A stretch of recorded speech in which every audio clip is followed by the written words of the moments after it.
I'm Andy Lymer. I'm the church treasurer here at St Andrews in Malvern.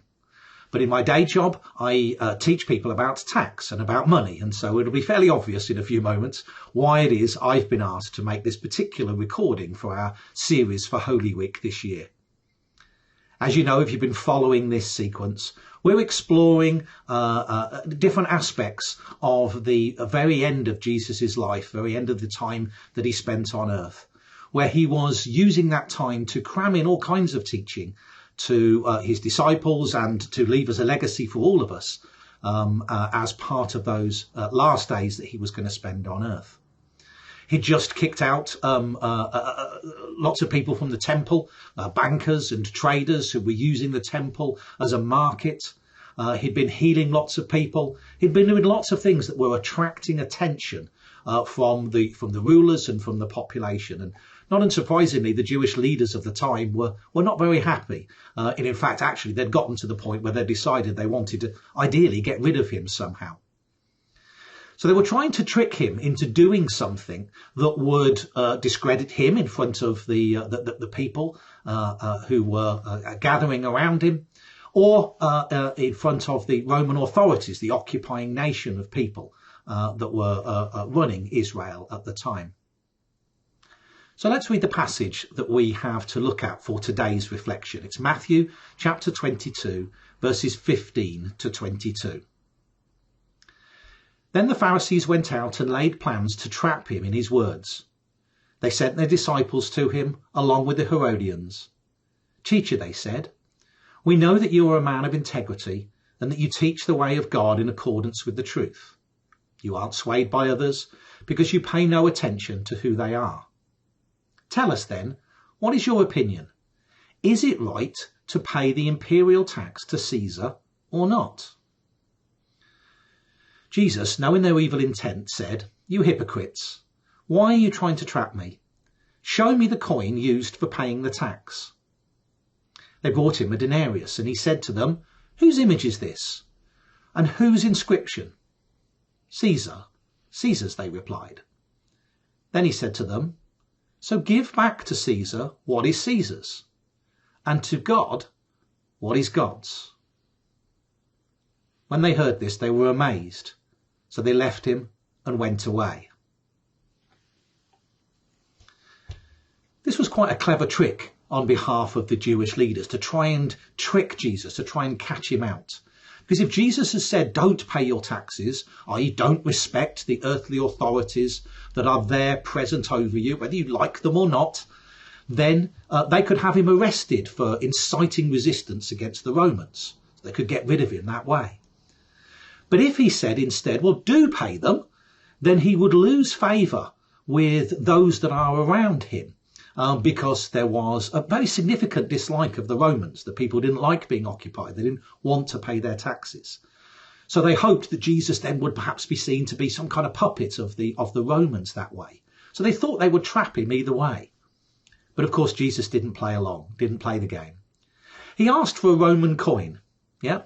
One that looks like this one here, possibly. Yeah, that's why it's behind me, of course. Yeah, it would have looked much like this here, possibly. This was the kind of coins that the Jews were required to use to pay their taxes. Not their own coins, not the way in which they were trading on a day-to-day basis, but a coin like this. The Romans insisted that if you paid your taxes, you had to use their coins. And everybody in the countries that they occupied were required to pay their taxes this way. Oddly, Roman citizens didn't have to pay taxes like this, but that's another story. Come and ask me about that if you might be interested in hearing a little more about how tax worked in Roman days. It's really quite interesting. Yeah. So he asked them for a coin, and he says, whose image is on this coin? Who does it belong to? And of course, it has Caesar's image on it. That's how we cut coins even today, don't we? Now with King Charles in place, we are remaking coins with his image on it, because the coins belong to the government that produces those coins. They're part of the way in which the government manages and structures the economy in which you are based under that government.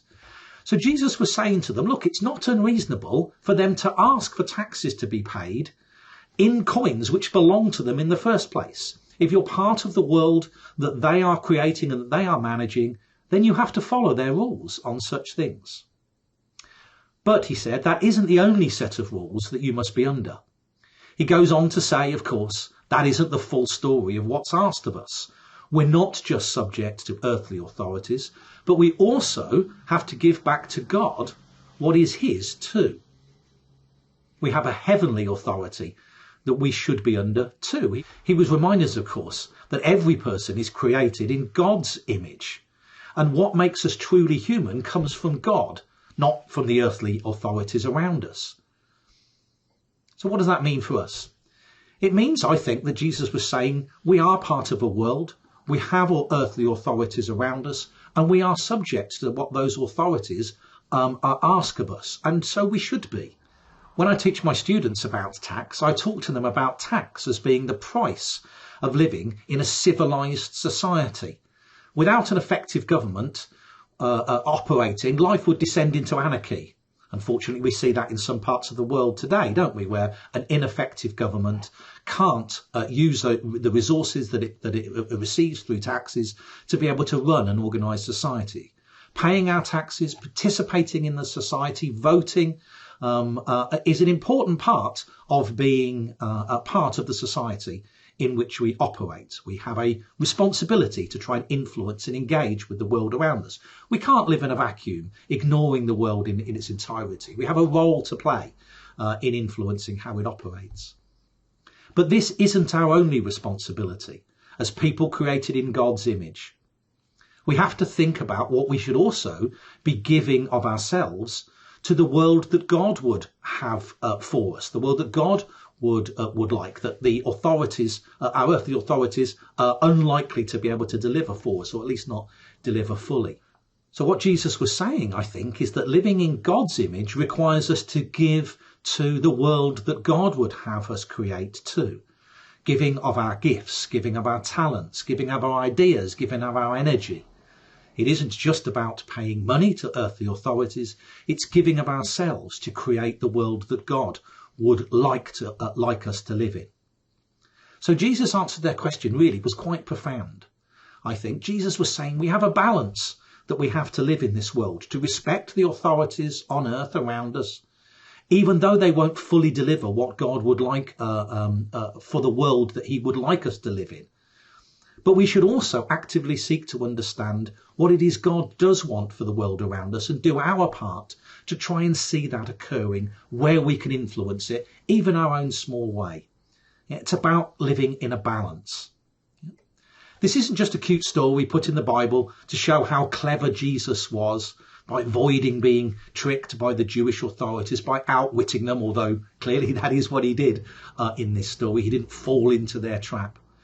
It was a key lesson that he actually wanted us all to hear as part of what he left for us, to teach us about the reality of what living in this world is all about, reminding us that there's a really tough balance to the way in which we need to live our lives in practice, as a member of the societies in which we're placed. But not forgetting, of course, that we are built in God's image, we are made in God's image, and that we owe something to contributing to the world, therefore, that God would have us create, that God would have us live in. This is a really tough ask, but it's a really clear message that Jesus gave to the people around him, and is just as true now in 2023 as it was when he gave it all those years ago. It's a really key lesson for how we try to live our lives and influence the world around us for the better.